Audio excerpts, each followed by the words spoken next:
Okay, now for the connector that actually goes on the trap and the pedal and I guess the RTV, you will need one of these, a 75 ohm BNC female to female adapter of, I guess, RG59 or 6 or 6Q here. And we'll have to do a bit of modding, of course. So I need to Dremel off one end, just past the rough area here. Safety first. Somebody did make a joke.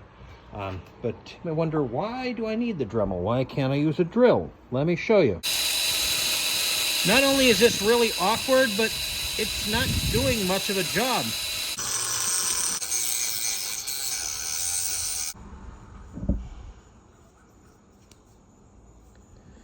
And maybe a little bit more here. Try to cut it as close to the line as possible and try to avoid hitting the white thing here.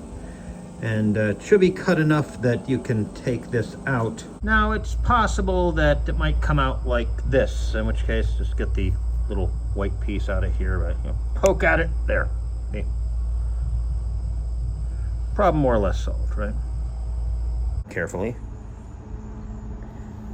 Well, yeah, that's how you do it, right? Teeth. Might need to use a wrench. Be careful not to crush the metal here. There. Needs to be removable. Okay, well, now that we know you can do it, let's put it back in. And of course, while you've got your Dremel and your vise, it's also Dremel. Well, first of all, we have here a 7/16-14 hex jam nut and a 3/8 flat washer here. So this can fit in there, but nah, still needs to be enlarged a little.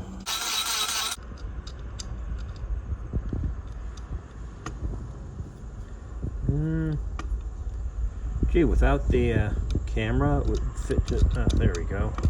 You know what? A little bit more, I think. Yeah, that works. It's still pretty snug. And now I need to flatten one side of this, at least as much as possible. Probably good enough. Now, these holes need to be widened enough so you can fit this in. So... Okay, in there. Yep.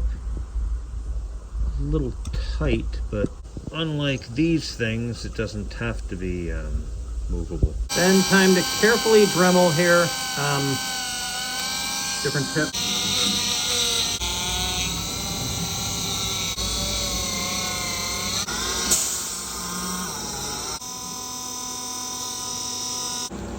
So, yep, you can see it's through both the plastic and the metal. Now, take this out and clean up the edges a little bit with a X-Acto or whatever. And then, well, push the stopper to the bottom here. You can see where use a drill. I'm using a drill attached to the Dremel, but and drill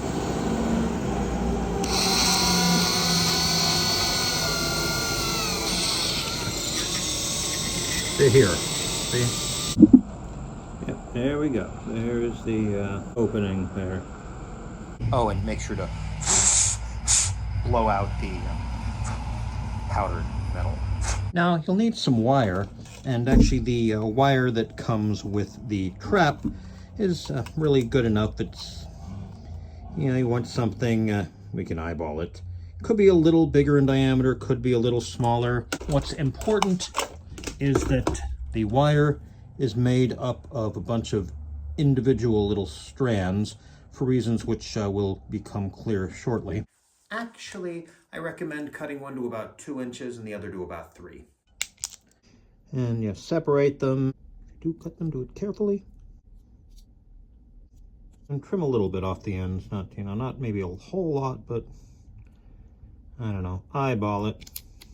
Meh, good enough. Okay, now we're going to convert this into a proper connector. Now, for this, I would highly recommend having a non-melty container with water in it. This is a Pyrex ramekin, so that's definitely non-melty here. And this is very useful for soldering. It's known variously as a soldering aid or soldering helper or soldering wire holder. Google one of those, you should be able to find one. I saw one at Harbor Freight. Carefully this out here, and move the white part aside. Now, make sure you haven't crushed the end too much. Seems to be okay. In here, and note to just pinch in the center here where there's no chance of pinching the ends. And then you'll need some thin solder. This is 0.05, presumably 0.05 millimeters. And here's why you have to make sure the hole's big enough. You put it in there and I'm just gonna snip it off with scissors. That should really be enough. A little bit sticking out. Then, well, I've got this little mini butane torch. But I mean, you could also just use a lighter. This lighter, incidentally, actual film prop. It was used in the movie Guilt and Sentence by this guy here. He's a pretty good actor. So here we have one of the wires. This would be the 2-inch one. Make sure this is kind of thin and pointy with the twisting. And then pull the solder and stick it in. Okay. And yeah, that's why we got the water here. Okay. Good. Get this on. Okay. Now, just to make sure it holds, let's use some heat shrink tubing.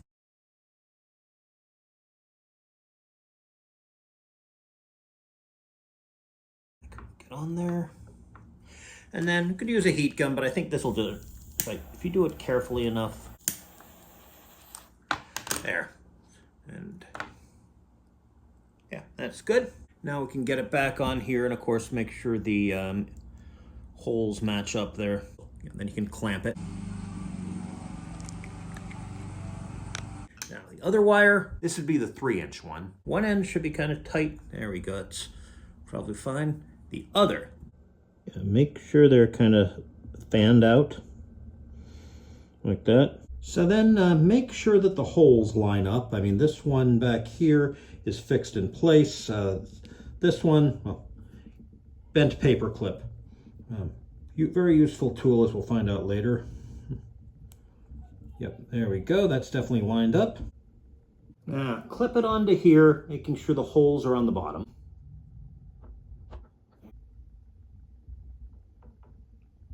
Very carefully.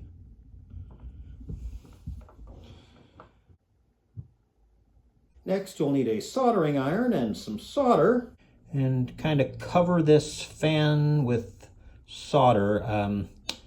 Yeah, I can't really do that with a camera in the way, but I think you can get the general idea. There you get a general idea of what it looks like, right? Yeah. Something like that. Now, making sure that the fan is basically flat, parallel with the ground here. Carefully pull it in till it stops, and gently. Get your blowtorch or lighter and let's see, melt carefully. Okay. Oh, right.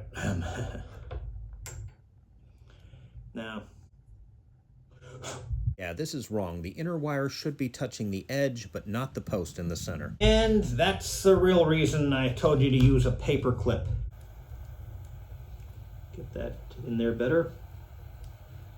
And you might have to do some trial and error. And if you cut this wire to about 2 inches and this one to about 3 inches, it should look something like this. You have to make sure, of course, that it doesn't touch the center post, but that it does touch and, in fact, is connected to the outer metal.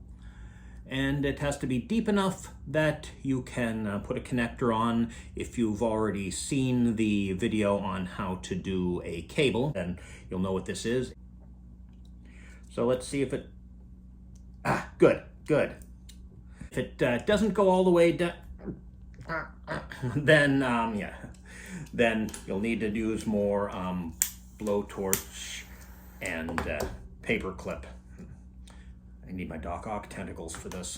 So I have is it a button cell battery? There are buttons this size, right? And an LED, and just remember the longer pole is the positive side, and this is the so let's make sure the LED and the battery are both working. So we'll stick it in here, and yep, there it is, even with my blinding Egon reference here. Good.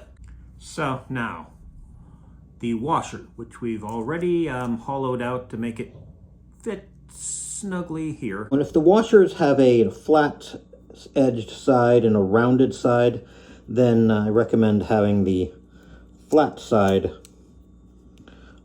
out here, the rounded side where the wires are coming out. So, got the vise, and I'm actually going to do 2 of these because, well, you'll see. But may take a little finagling. Needs to just get on there.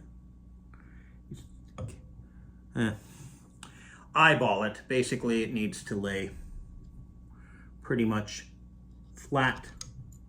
This one could go up a little more, I think. Try to keep it straight, but if it's not completely straight, battle damage or field repairs or weathering, whatever term you want to use. Okay, next up, mix up some JB Weld. This is the steel reinforced epoxy. This is the plastic bonder. Both work very well. The difference is this is runnier and this is thicker, and of course both have their advantages and disadvantages. Actually, this does have the additional disadvantage of if you're trying to remove the dried stuff, it doesn't Dremel off quite as easily, but it's up to you. You might have to find out for yourself what works best for you. Okay, so you mix up equal amounts. That's the popsicle sticks. And then, well, I'll show you once I've mixed it up. Oh, I guess it's an advantage that the plastic resin has its own mixing bowl, although unless you use all of it, which you're unlikely to, or clean it up after each time, which is a pain. I mean, it's epoxy, huh? It does eventually get this crust on it.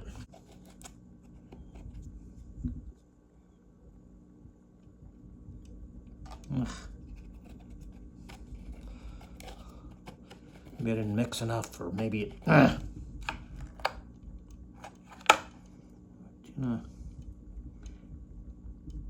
Be patient. Don't rush it like I'm doing. This is the steel epoxy, and whoops. Whoa. I mean, I think you can already see this. The plastic one's really spread wide. This, not so much. So, as I said, it's got its advantages and disadvantages. Neither one isn't. They both work very well. Neither one is inherently superior to the other. It's really more your own. Whoops. Careful. Own experience, I guess. Ugh. Yeah, I'm afraid I'm not very good at telling you just how much you need. The important thing is that it's enough to definitely cover the seam and look like it's holding it in place. And then, of course, let it dry overnight. Actually, here's a disadvantage I hadn't realized. It seems that the plastic one puffs up, and I never noticed it did that before. Oops. So, if you do that, use less. Okay, I've tried to work on this a little bit. Maybe I shouldn't have. Well, we'll see here. Was that flat? Okay, put these here around 8 p.m. and it's now 4:30 p.m., which means they've either been drying for about 20 and a half hours or minus 3 hours. I should probably have specified the date, but oh boy, let's see here. I'm sure it's probably partially glued to, careful. Okay, good. Still feels a little sticky, but now if some JB Weld or whatever you end up using has seeped through, you will need to get it off because this does need to be flat. So, file it off, or I prefer to Dremel it off. Carefully, of course. Not completely flat, but close enough. About this one. Yeah, same, not a big deal. I don't think I'm going to have to do any dremeling in this along this part. Maybe a little bit. Maybe a little back here too. Clean it up a little. Okay, there I've done a little dremeling here, and it's kind of flat, but depends a little how you lay the nut. Same with this one here. Hey, look, there's another nut. Now, just a reminder, the traps right out of the box come with a non-screen accurate pedal, with a even less screen accurate cable connected in a non-screen accurate place. I mean, would it really have cost them that much more to put it here? Probably a little bit more, and they want to make them as cheaply as possible. Like the Pinto. Okay, I'm never going to try this again, but... Okay, it holds, but yeah, really nervous about doing that. So now we need to get one of these into one of these. And before we do anything else, I recommend removing the batteries just so we don't accidentally activate something at the worst possible time. Actually, these are the batteries that came with it and are long since dead. Yeah, another brand you've never heard of unless you find it inside something. And if you were foolish enough to already put stickers on the trap, carefully cut down the seam. And let's pretend this isn't there yet, right? Carefully take the wheels off, try not to break anything, also try not to put them where they can easily roll off. Before we do anything else, I remember all of the wires are in this side except for the battery compartment wires. So it's good if everything stays on the wire side. So get a little bit of painter's tape here, put some here, and some here. Make sure that these parts don't fall out. Then we'll need a Phillips head screwdriver, no more than 5/32 of an inch or 4.5 millimeters in diameter, and no shorter than 1 9/16 inches or 4 centimeters. 4 screw holes here. You should be able to feel when the screws are definitely out. And then some more painter's tape. This will keep these screws from accidentally falling out and getting lost. Okay, now carefully, oops. And actually, if we can carefully slide this, the batteries, leave them there.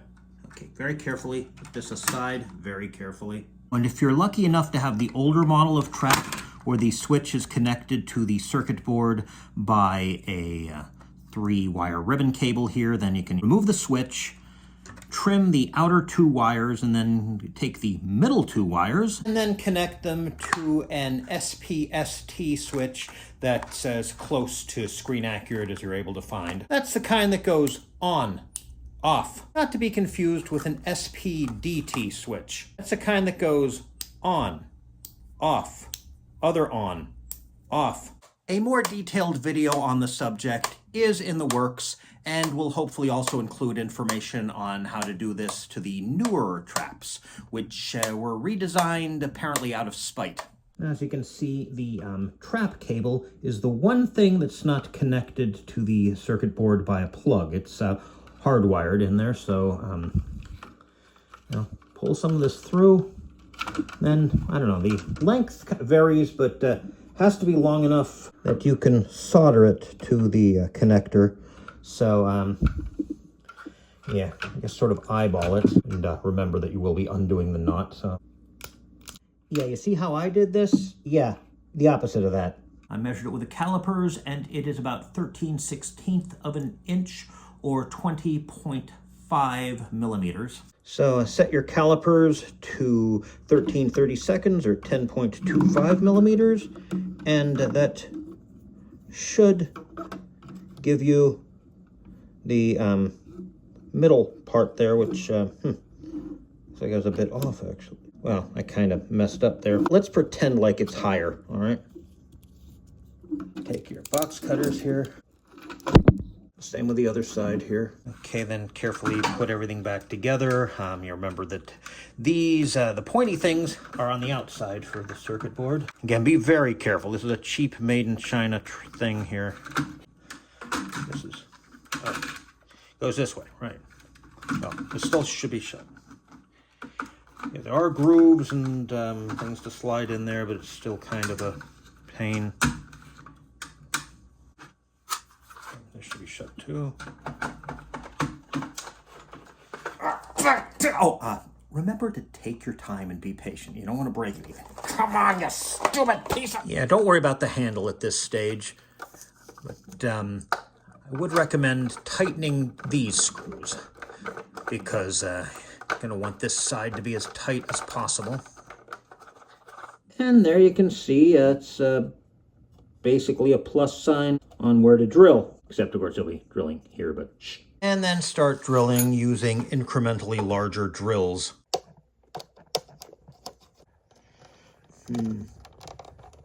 Oh yeah, that's perfect. What's the size of this one? 7/16 of an inch. Make sure you don't start with this one. As I said, progressively higher. And oh boy, hope I haven't damaged too much there. Be very careful when you're drilling. Okay, yeah, I've obviously loosened the screws again there. And let's look here. Hope I didn't. Did I damage anything? Ooh. Came close to damaging the motor here. I might actually have to replace these. And if you see here, I am going to have to resolder the speaker wire. Put the motor aside carefully. You know, get rid of some of the stringiness with the Dremel. Before we do anything else, we need to just get this here. Get the and if you want screen accuracy, make sure the points stick up and down and the sides are flat. There we go. And if the cable doesn't fit, you'll need to Dremel down the washer a little more. And, well, I've fixed the cable, which will be much easier for you because you weren't stupid like me and cut it too short. Glue it on this side, the side with all the wires except the battery wire. So we got our old friend contact cement, and gonna take a little scraping onto the side here.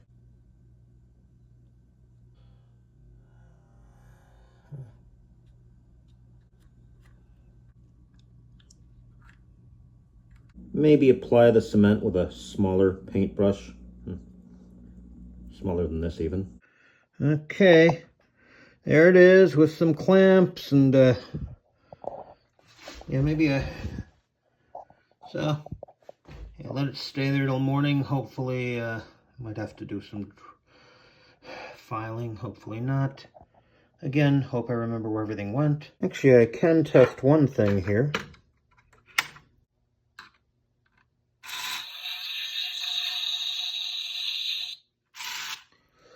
Good. Connection secure. Yeah, I probably should have set the camera up, but it's not too bad there. And it seems to be in there securely, and it is glued to the side with everything but the batteries. Now, here's the question. Should have set up the tripod, but okay.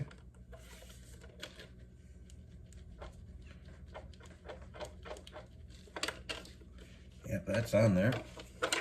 And okay. Wish I'd framed myself better, but still.